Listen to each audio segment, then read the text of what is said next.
આજે અમે આવી ગયા છીએ દાદાના સાનિધ્યમાં। તો પહેલાં તો દાદાના દર્શન કરી લઈશું, પછી આપણે આગળ વધીએ। બરાબર, આ ધૂણો છે, આ બજરંગબલી દાદાનું મંદિર છે। પહેલાં આપણે દાદાના દર્શન કરી લઈશું। જય બજરંગબલી કી जय हनुमान जी की, जय सीताराम जी की, जय कृष्ण, जय बजरंगबली, जय हनुमान दादा, जय मारानाथ।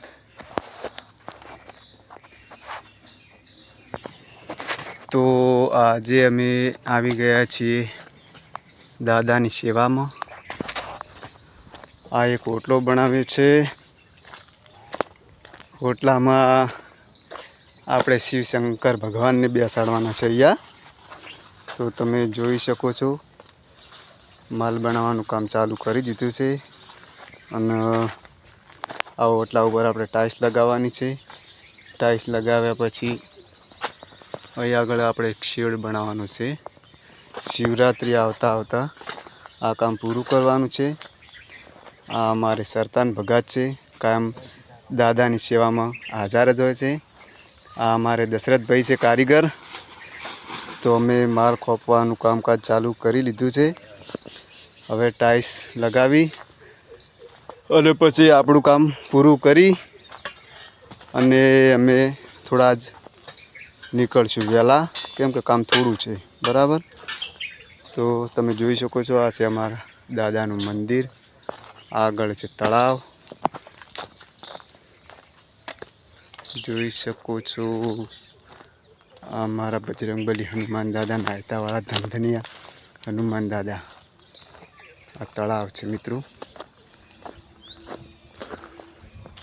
અને સામે જે દેખાય તમને એ પણ કામ તો ચાલુ જ છે, જોગણી માતાનું મંદિર।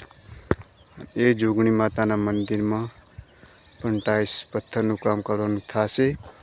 તો એ પણ ટાઇલ્સ પથ્થરનું કામકાજ આખા ગામનું છે। એટલે ગણતરી મારી એ છે કે જો મારા હાથમાં માતાજીનું કામ એ આવે તો એ કામને હું એવું કરું કે આખા ગામમાં કોઈ મંદિરનું કામ ના હોય એવું કામ મારે આ માતાજીનું કરવું છે, દિલથી, ભાવથી। જય માતાજી, જય બજરંગબલી।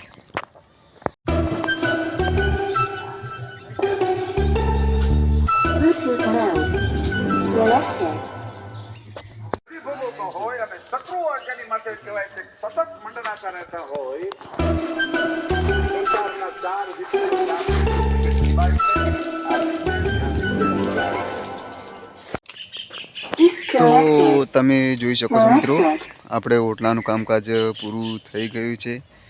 અહીંયા આગળ આપણે શિવરાત્રિના દિવસે, એટલે કે હવે શિવરાત્રિના દિવસો ઘણા બાકી નથી રહ્યા, અને આપણે શંકર ભગવાનને અહીંયા બેસાડવાના છે।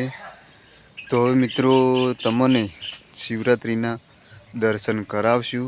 જય માતાજી, જય સીતારામ, જય બજરંગબલી।